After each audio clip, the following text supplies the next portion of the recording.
إن الحمد لله نحمده ونستعينه ونستغفره ونعوذ بالله من شرور أنفسنا ومن سيئات أعمالنا من يهده الله فلا مضل له ومن يضلل فلا هادي له وأشهد أن لا إله إلا الله وحده لا شريك له وأشهد أن محمدا عبده ورسوله أما بعد يا أيها الذين آمنوا اتقوا الله حق تقاته ولا تموتن إلا وأنتم مسلمون يا أيها الناس اتقوا ربكم الذي خلقكم من نفس واحدة وخلق منها زوجها وبث منهما رجالا كثيرا ونساء واتقوا الله الذي تساءلون به والأرحام إن الله كان عليكم رقيبا يا أيها الذين آمنوا اتقوا الله وقولوا قولا سديدا يصلح لكم أعمالكم ويغفر لكم ذنوبكم ومن يطع الله ورسوله فقد فاز فوزا عظيما فإن أصدق الحديث كتاب الله وخير الهدي هدي محمد صلى الله عليه وسلم وشر الأمور محدثاتها وكل محدثة بدعة وكل بدعة ضلالة وكل ضلالة في النار. அன்பிற்குரிய என் அருமை சகோதரர்களே, அஸ்ஸலாமு அலைக்கும் வரஹ்மத்துல்லாஹி வபரகாத்துஹு. இன்றைய நமது மார்க்க வகுப்பில் தடுக்கப்பட்ட பிரார்த்தனைகள் என்ற தலைப்பில் ஒரு சில செய்திகளை நாம் அறிந்து கொள்வோம். பிரார்த்தனை என்பது ஒரு மூமினுடைய மிக பெரும் ஆயுதமாக இருந்து கொண்டிருக்கிறது. அடியான் எந்த அளவு பிரார்த்தனையின் மூலம் அல்லாஹுவை நெருங்குகிறானோ அந்த அளவு அவன் ஒரு சுபீட்சமான வாழ்வுக்குரியவன், ஒரு ஈடேற்றமான வாழ்வுக்குரியவன். இந்த தலைப்பிலே முதல் செய்தியாக நான் உங்களுக்கு சொல்ல விரும்பும் செய்தி முஸ்லிம் என்ற ஹதீஸ் நூலிலே பதிவாக இருக்கிறது. 3009வது எண்ணாக ஜாபிர் இப்னு அப்துல்லா ரலியல்லாஹு அன்ஹு அவர்கள் அறிவிக்கக்கூடிய ஒரு செய்தி. அதாவது, அல்லாஹ்வின் தூதர் ஸல்லல்லாஹு அலைஹி வஸல்லம் அவர்களோடு ஒரு பிரயாணத்திலே இருக்கின்ற போது, அதாவது ஒருவர் என்ன செய்து விடுகிறார், தனது ஒட்டகம் தாமதமாகின்ற போது அவர் தனது ஒட்டகத்தை சபித்து விடுகிறார். தனது வாகனத்தை சபித்து விடுகிறார். அப்போது நபி ஸல்லல்லாஹு அலைஹி வஸல்லம் அவர்கள் இவ்வாறு சபித்தது யார் என்று கேட்கிறார்கள். கேட்டுவிட்டு சொல்கிறார்கள், ஒட்டகத்திலிருந்து இறங்குவீராக. அதாவது சபிக்கப்பட்ட ஒன்று நம்மோடு வரக்கூடாது. அந்த ஒட்டகத்தை என்ன செஞ்சிட வேணும், அப்படியே விட்டுற வேணும்.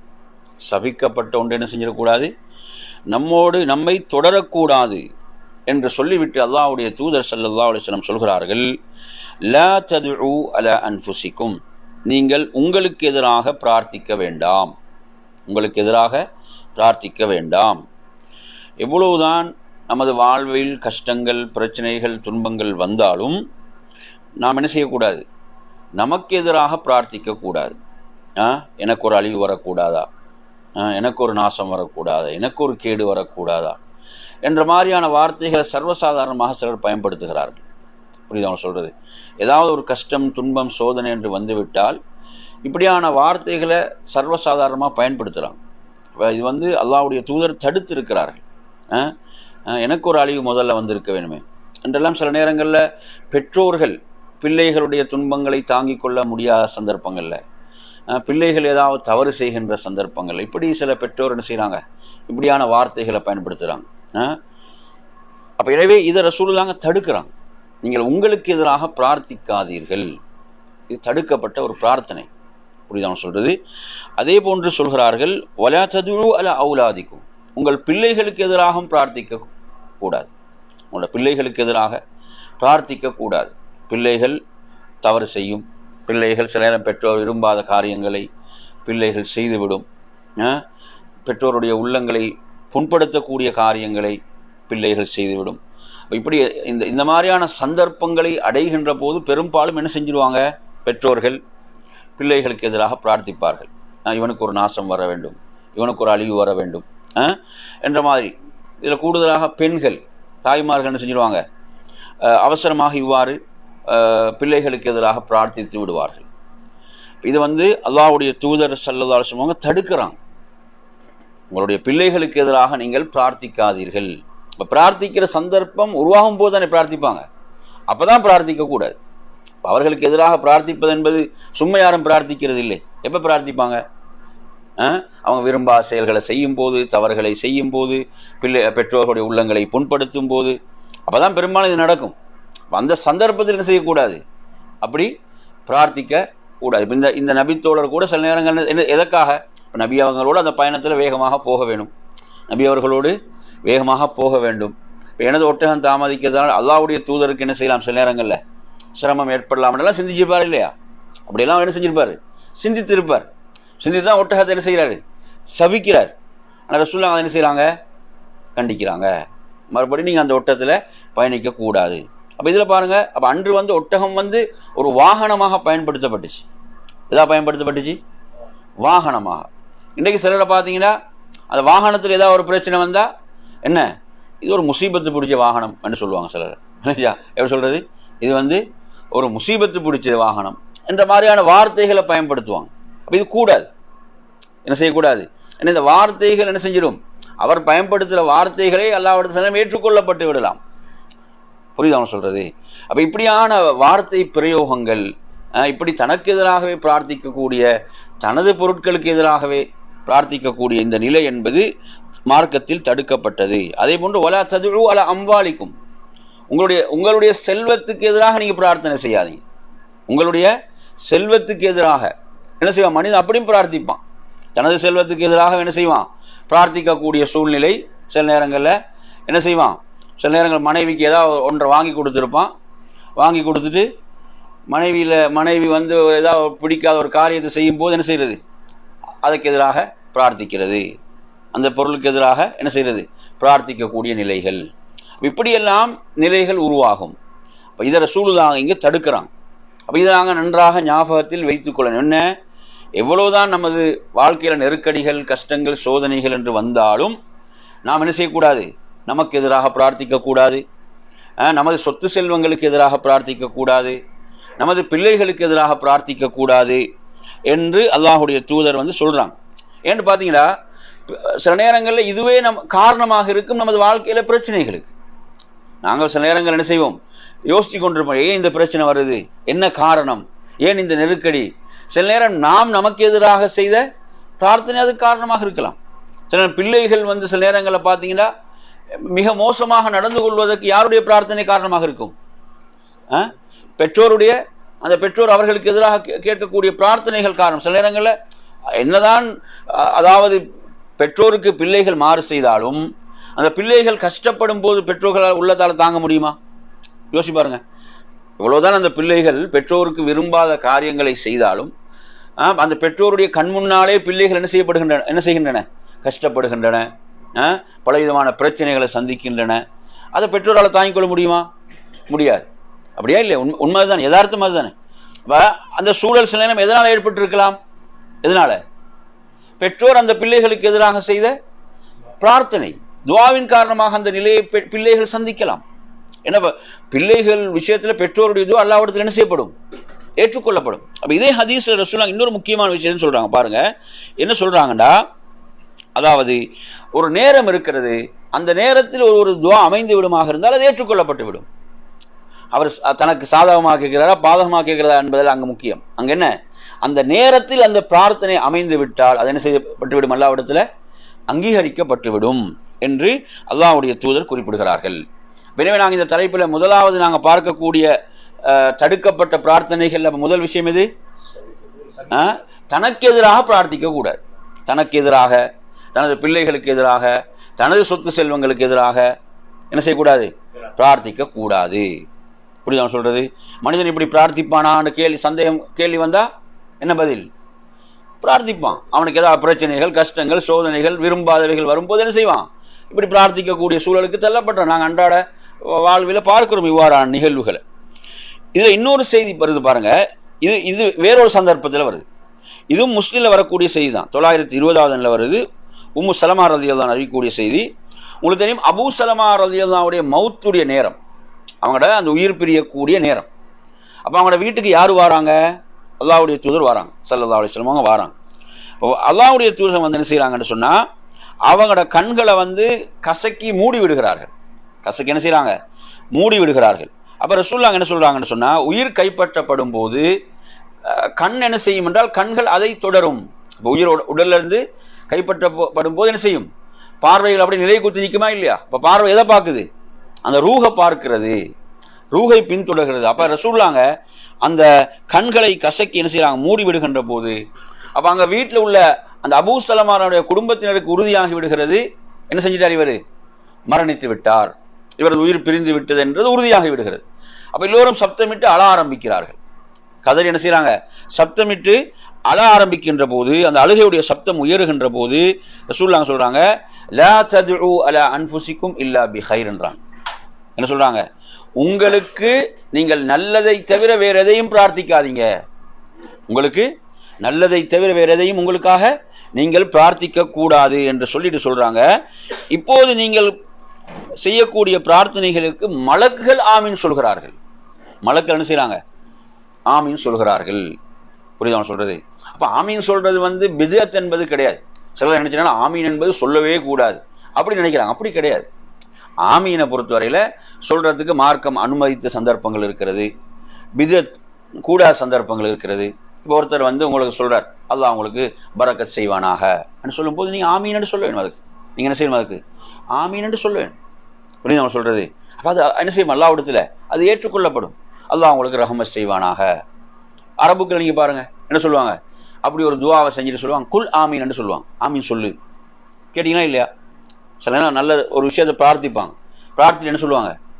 சும்மா இருந்தால் குல் ஆமீன்னு சொல்லுவாங்க, ஆமீன் சொல்லுன்னுவாங்க. அப்போ என்ன ஆமீன் சொன்னால் என்ன செய்யப்படும்? அது வந்து ஏற்றுக்கொள்ளப்படும். அப்போ பாருங்கள், இந்த இடத்துல ரசூலுல்லாஹ் அங்கே சொல்கிறாங்க, அந்த இடத்துல எப்படி நீங்கள் இப்போது சொல்லக்கூடியவைகளுக்கு மலக்குகள் ஆமீன் சொல்கிறாங்க. இப்போ அதனால் என்ன செஞ்சிடக்கூடாது? இப்போ ஒருத்தர் உயிர் பிரிஞ்சிட்டு மரணிச்சிட்டாரு, குடும்பத்தில் ஒருத்தர் மரணிச்சிட்டார் என்பதற்காக என்ன செய்யக்கூடாது? நீங்கள் உங்களுக்கு எதிராகவே நீங்கள் பிரார்த்தித்து கொள்ளக்கூடாது. நல்லதை மட்டும் பிரார்த்திங்க, நல்லதை சொல்லுங்க, நல்லதை என்ன செய்யுங்க, நல்ல விடயங்களை சொல்லுங்கள் என்று அல்லாஹ்வுடைய தூதர் ஸல்லல்லாஹு அலைஹி வஸல்லம் அவர்கள் குறிப்பிட்டாங்க என்பதை பார்க்குறோம். சரி, எனவே அருமையான சகோதரர்களே, அடுத்ததாக நாங்கள் என்ன தலைப்பெண்ண? பிரார்த்திக்க கூடாதவைகள், தடுக்கப்பட்டவைகள் தானே பார்க்குறோம். இந்த ஹதீஸை பாருங்கள். இந்த ஹதீஸ், இந்த நபிமொழி முஸ்லிமில் வருகிறது. அதே மாதிரி இப்போ நான் சொல்லக்கூடிய இந்த வார்த்தைகள் திருமீதியில் வரக்கூடிய வார்த்தைகள் 3604 வருகிறது. அபூ ஹுரைரா ரலியல்லாஹு அன்ஹு அறிவிக்கிறாங்க, அல்லாஹ்வுடைய தூதர் ஸல்லல்லாஹு அலைஹி வஸல்லம் அவர்கள் சொல்கிறார்கள், ஒருவர் அல்லாஹ்விடத்தில் துஆ செய்கின்ற போது அவரது துஆ அல்லாஹ்விடத்தில் என்ன செய்யப்படும்? ஏற்றுக்கொள்ளப்படும். துஆவுடைய அஸ்ல் என்ன? அதனுடைய இயற்கை தன்மை, அல்லாஹ்விடத்தில் அந்த துஆ அங்கீகரிக்கப்படும், ஏற்றுக்கொள்ளப்படும். புரியுதா அவன் சொல்கிறது? சில நேரங்களில் நேரடியாக அல்லாஹ் அதையே கொடுப்பான், அதுதான் முக்கியமானது, முதலிடம். அல்லது அவருக்கு வரக்கூடிய ஒரு தண்டனை என்ன செய்யப்படும்? ஒரு அதாபு, ஒரு சோதனை தடுக்கப்படும். அல்லது மறுமையில் அதை அல்லாஹ் பத்திரப்படுத்தி அவருக்கு அல்லாஹ் கூலி, அதற்குரிய நன்மையை வழங்குவான் என்ற இந்த செய்தியை ரசூலுல்லாஹ் சொல்லிட்டு, பிரார்த்தனையில் 2 விஷயங்கள் இடம்பெறக்கூடாது. பிரார்த்தனை 2 விஷயம் இல்லைன்னா அந்த பிரார்த்தனை செய்யப்படும், ஏற்றுக்கொள்ளப்படும் என்று ரசூலுல்லாஹ் சொல்லிவிட்டு சொல்கிறாங்க, பாவத்தை பிரார்த்திக்க கூடாது.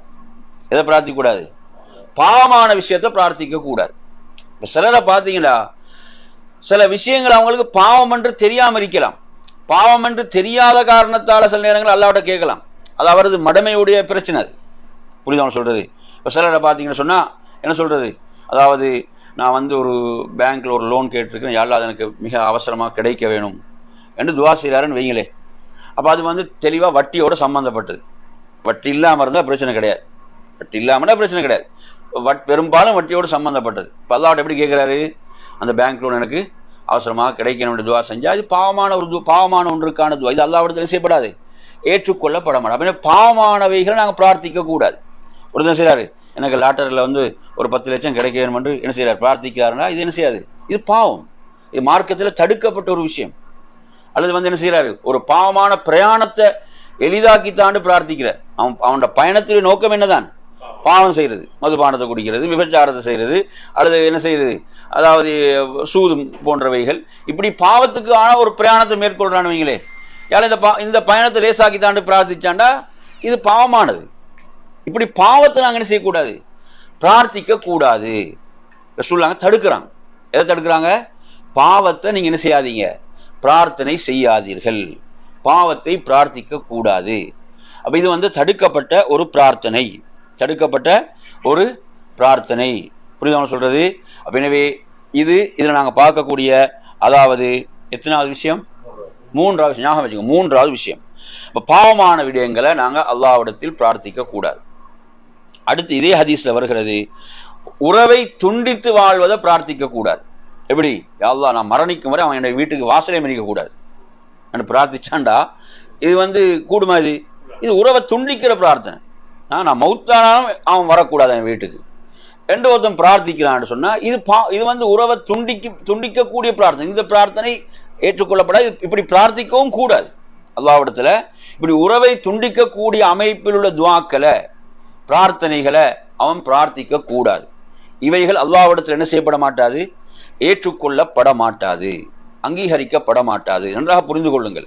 எனவே நறுமை உறவுகளை பொறுத்தவரையில் நாங்கள் சேர்ந்து வாழ வேண்டிய ஒன்று. அப்படித்தானே? அல்லாஹ் உறவை படைத்து விட்டு என்ன சொன்னான்? உறவை படைத்து விட்டு என்ன சொன்னான்? அதாவது இந்த உறவை சேர்ந்து வாழ்பவர்களை நான் சேர்த்துக் கொள்வேன், இந்த உறவை சேர்ந்து வாழ்பவர்களை நான் சேர்த்துக் கொள்வேன், இந்த உறவை துண்டிப்பவர்களை நான் துண்டித்து விடுவேன். ஏண்டா உறவை சேர்ந்து வாழுமாறு சொன்னது யாரு? அல்லாஹ். அல்லாஹ் சொன்ன ஒன்றை நாங்கள் துண்டித்து வாழ முடியுமா? யாருக்கும் அதிகாரம் கிடையாது. அல்லாஹ் சேர்ந்து வாழ சொன்ன ஒன்றை நமக்கு துண்டிப்பதற்கு நமக்கு எந்த அதிகாரமும் கிடையாது. அல்லாஹ் குர்ஆன்ல சொல்கிறான், அல்லாஹ்வுடைய தூதர் சொல்றாங்க, உறவை சேர்ந்து வாழ வேண்டும். சில நேரம் அவங்க விரும்பாத கசப்பான விஷயங்கள் நடக்கும். புரியுது அவன் சொல்றது? நாங்கள் அந்த உறவுகளை சேர்ந்து வாழ்வதில் எங்களுக்கு சில பிரச்சனைகள் இருக்கிறது. நம்ம மார்க்கத்துக்கே பிரச்சனை இருக்கிறது. நாங்கள் அளவோடு அதை எந்த அளவு நாங்கள் வைத்துக் கொள்வதென்ற ஒரு விளக்கம் நமக்கு இருக்க வேண்டும். அந்த உறவு நாங்கள் முழுமையாக துண்டித்து விடுவது என்பது அல்ல. எனவே நறுமையான சகோதரர்களே, இந்த செய்தியில் ரசூலுல்லாஹ் 2 விதமான பிரார்த்தனைகளை தடுக்கிறாங்க. என்னென்னது?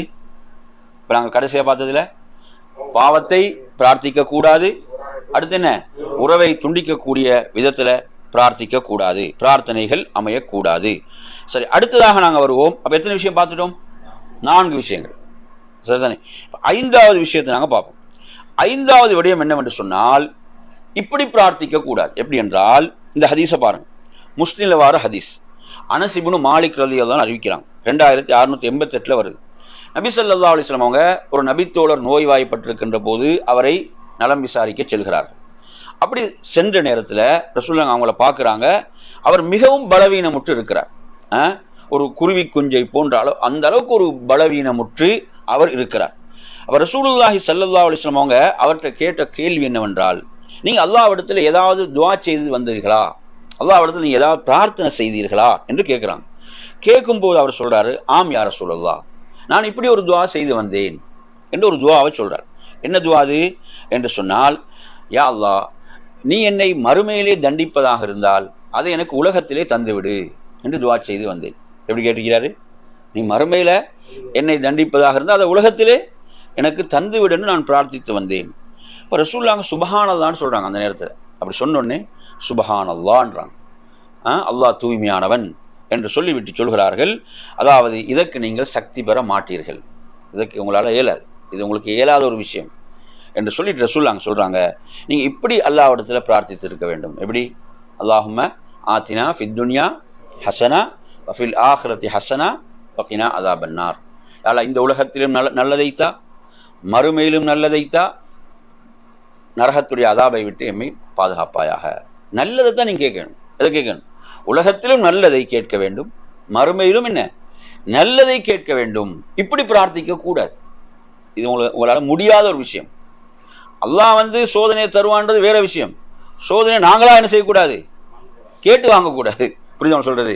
சோதனை நாங்களாக கேட்டு வாங்குற வேலையை பார்க்கக்கூடாது. அல்லாஹ் சோதிப்பான், ஒவ்வொருவரும் சோதிக்கப்படுவோம். அவனோட ஈமானுக்கு ஏற்ப சோதனை இருக்கிறது. அப்போ இந்த ஹதீஸ் நமக்கு எப்படி துஆ செய்வதை தடுக்குது? எப்படி துஆ செய்வதை தடுக்குது சொல்லுங்க? என்ன? அதாவது மறுமையில் நீ என்னை தண்டிப்பதாக இருந்தால் அதை என்ன செஞ்சிரு, உலகத்திலே தந்துட்டு பிரார்த்திக்க கூடாது. அப்படி பிரார்த்திக்க கூடாது என்பதைத்தான் இந்த செய்தி நமக்கு சொல்லித்தருது. புரியுதா? நாங்கள் அதுக்கு மாற்றமாக என்ன கேட்கணும்? அல்லாஹ்விடத்தில் உலகத்திலும் நல்லதைத்தா, மறுமையிலும் நல்லதை தாண்டு தான் நாம் அல்லாஹ்விடத்தில் பிரார்த்திக்க வேண்டும் என்று அல்லாஹ்வுடைய தூதர் ஸல்லல்லாஹு அலைஹி வஸல்லம் அவர்கள் அழகான ஒரு வழிகாட்டலை தாராங்க. பாருங்கள், எவ்வளோ அழகான ஒரு வழிகாட்டல், அப்படிதானே? அதாவது மார்க்கத்தின் பேரால் சிரமங்களை ஏற்படுத்தி கொள்றதை மார்க்கம் சொல்லித்தரல. என்னது, நீங்களா போய் சிரமங்களை ஏற்படுத்தி கொள்றதுல அல்லாஹ்வுடைய தூதர் விரும்பலை. ஏன்னா தீனு யுஸ்ர், மார்க்கம் என்பது எளிதானதுன்னு சொல்கிறாங்க. இந்த மார்க்கம் தீன் என்பது என்ன? எளிதானது. இந்த தீனை நீங்கள் மிகைக்க நினைத்தால் மார்க்கம் உங்களை மிகைத்து விடும். அதனால் உங்களால் இயன்றதை நீங்கள் என்ன செய்யுங்க, செயல்படுத்துங்கன்றெல்லாம் அழகான வழிகாட்டல்கள் மார்க்கத்திலே இருக்கிறது. சரி, இப்போ நாங்கள் எத்தனை விஷயம் பார்த்துட்டோம்? மொத்தம் 5 விஷயம் பார்த்துட்டோம். பிரார்த்திக்கக்கூடாத 5 விடயங்கள், இப்படியெல்லாம் நாங்கள் பிரார்த்திக்கக்கூடாது என்ற தலைப்பில். அடுத்து எத்தனாவது விஷயம் இப்போ சொல்லுங்கள்? 6வது விஷயம். பாருங்கள், ரசூலுல்லாஹி ஸல்லல்லாஹு அலைஹி வஸல்லம் அவங்க உம்மு சாயிப் என்ற ஒரு பெண்மணி, ஒரு சஹாபிய பெண்மணி, அவங்களுக்கு காய்ச்சல் ஏற்பட்டிருக்கிறது. அப்போ அவங்கள காய்ச்சல், அப்போ ரசூலுல்லாஹ் அவங்கள நலம் விசாரிக்க போகிறாங்க. இதெல்லாம் என்ன சொன்னால், ஒரு நோயாளியை நலம் விசாரிக்க செல்கின்ற அந்த சிறந்த முன்மாதிரி நாங்கள் யார்கிட்ட பார்க்குறோம்? அல்லாஹ்வுடைய தூதரிடம் பார்க்கிறோம், அல்லாஹ்வுடைய ரசூலிடம் பார்க்கிறோம். அப்போ ரசூலுல்லாஹி ஸல்லல்லாஹு அலைஹி வஸல்லம் அவங்க போய் கேட்குறாங்க, உம்மு சாயிபே ஏன் நடுங்கி கொண்டிருக்கிறீங்க?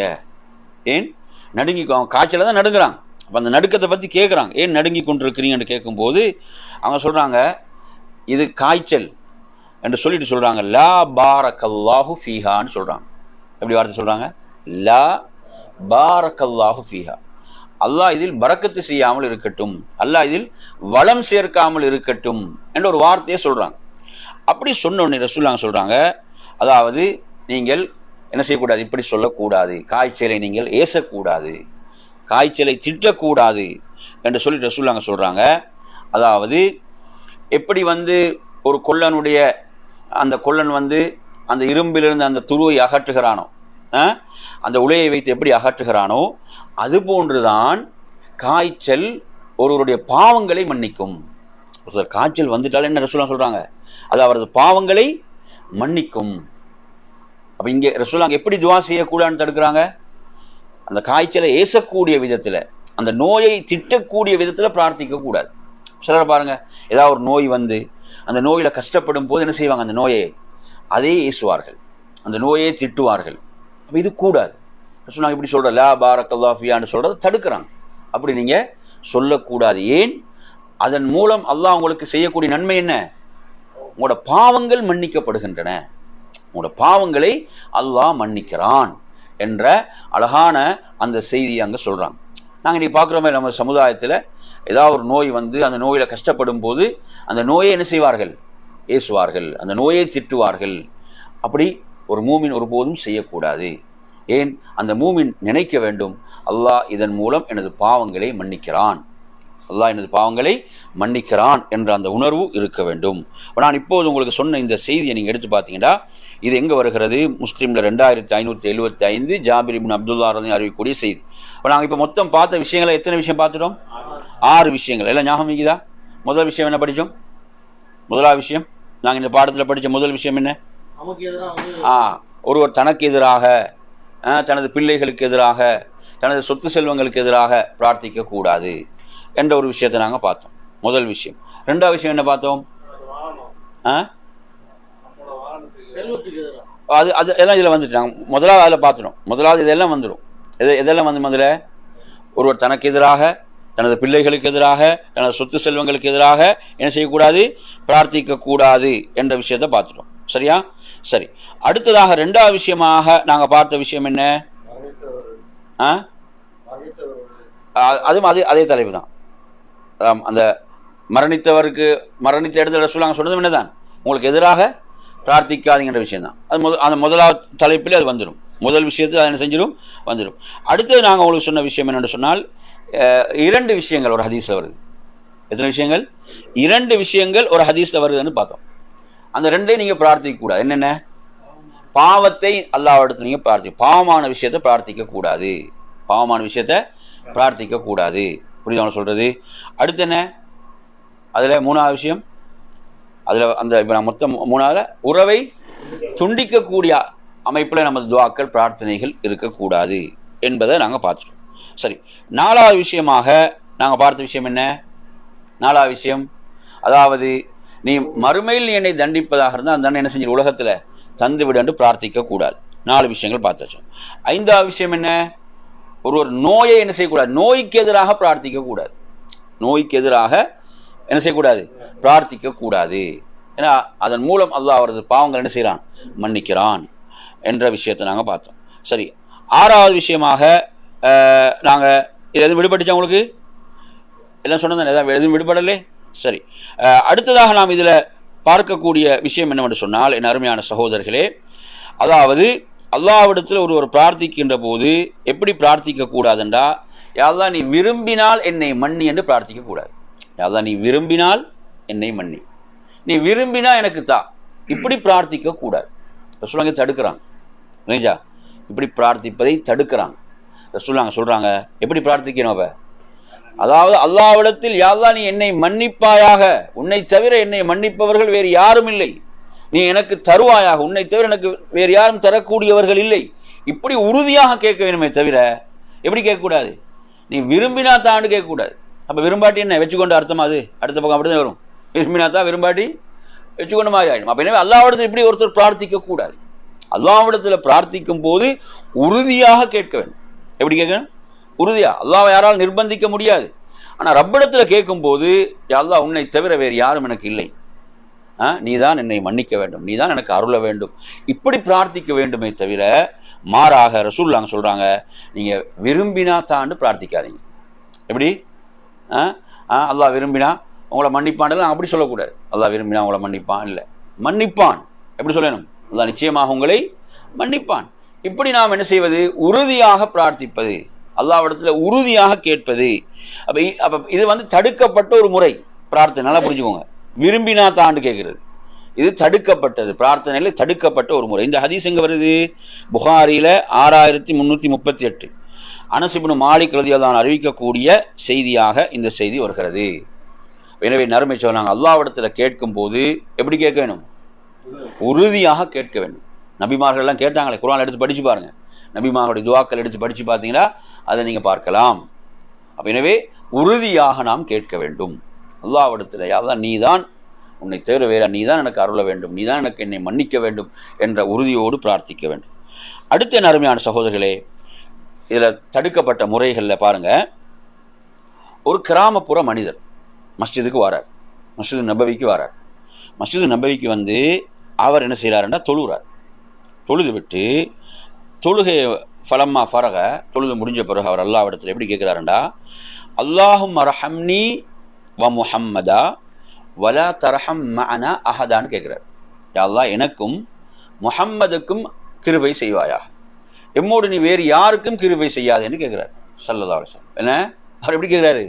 எனக்கும் முஹம்மத் ஸல்லல்லாஹு அலைஹி வஸல்லம், எனக்கும் முஹம்மதுக்கும் அல்லாஹ்வுடைய தூதர் ரசூலுல்லாஹ் அங்கே இருக்கிறாங்க, அல்லாஹ்வுடைய தூதர் அங்கே இருக்கிறாங்க, எனக்கும் முஹம்மதுக்கும் நீ கிருபை செய்வாயாக, எம்மோடு நீ வேறு யாருக்கும் கிருபை செய்து விடாது என்று பிரார்த்தித்தார். ரசூலுல்லாஹ் சொல்கிறாங்க, அவரை திரும்பி பார்க்குறாங்க. ரசூலுல்லாஹ் பார்த்து விட்டு சொல்கிறார்கள், அதாவது அல்லாஹ்வுடைய அந்த ரஹ்மத்துடைய விசாலத்தை நீங்கள் எவ்வளோ சுருக்கி விட்டீர்கள்னா. எப்படி? அல்லாஹ்வுடைய ரஹ்மத்துண்டா அது எவ்வளோ விசாலமானது. அல்லாஹ் குர்ஆன்ல எப்படி சொல்கிறான்? வரஹ்மதி வஸிஅத் குல்ல ஷை, எனது அருள் அனைத்தை விடவும் விசாலமானது. அல்லாஹ் குர்ஆன்ல எப்படி சொல்கிறான்? எனது ரஹ்மத், எனது கிருபை அனைத்தை விடவும் விசாலமானது. இப்படி அல்லாஹ்வுடைய விசாலமான ரஹ்மத்தை இப்படி சுருக்கி போட்டிங்கன்னு நாங்கள் சொல்லலாம். எனவே ரஹ்மத்தை நாங்கள் கேட்கும்போது என்ன செய்யணும்? எல்லோருக்கும் கேட்க வேண்டும். ரஹ்மத்தை நாங்கள் என்ன எல்லோருக்கும் கேட்க வேண்டும். அப்போ இப்படி பிரார்த்திக்க கூடாது. என்ன செய்கிறாங்க? இப்படி ஒருவர் எனக்கு நீ ரஹ்மத் செய்வாயாக என்று பிரார்த்திக்கிற தப்பில்லை. யாதான் நீ எனக்கு என்ன செய்வாயாக? ரஹ்மத் செய்வாயாக.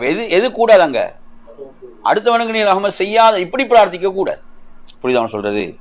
எனவே ரசூலுல்லாஹி அவங்க இவ்வாறு பிரார்த்திப்பதை என்ன செய்கிறாங்க? தடுக்கின்றார்கள். இவர் யார் என்று பார்த்தீங்கன்னா, இவர் தான் அந்த மஸ்ஜிதில் சிறுநீர் கழித்தாரே, அந்த ஹதீஸில் வருமே, அவர் தான் இவர். அதே மனிதர் தான், அந்த கிராமப்புறத்தில் வர மனிதர் தான். புரியுது சொல்கிறது? அப்போ இது ரெண்டு மாதிரியும் வருது. சில இந்த நிகழ்வு அதுக்கு பிறகு நடந்ததுன்னு வருது, முன்னால் நடந்ததுன்னு வருது, அதுக்கு பிறகு தான் இவர் சிறுநீர் கழித்தாருன்னு வருது. ரெண்டு மாதிரி ரிவாயத்து வருது. எனவே இவர் இப்படி என்ன செஞ்சார்? துவாவை சுருக்கினதை ரசூலுல்லாஹ் என்ன செஞ்சாங்க? இப்படி அதாவது செய்யக்கூடாது. அல்லாஹ்வுடைய ரஹ்மத் விசாலமானது, அதை எல்லோருக்கும் தான் நாங்கள் என்ன செய்யணும், அதை கேட்க வேண்டும் என்ற இந்த செய்தியை பார்த்தீங்கன்னு சொன்னால் இது புகாரி முஸ்லிம்லாம் வருது.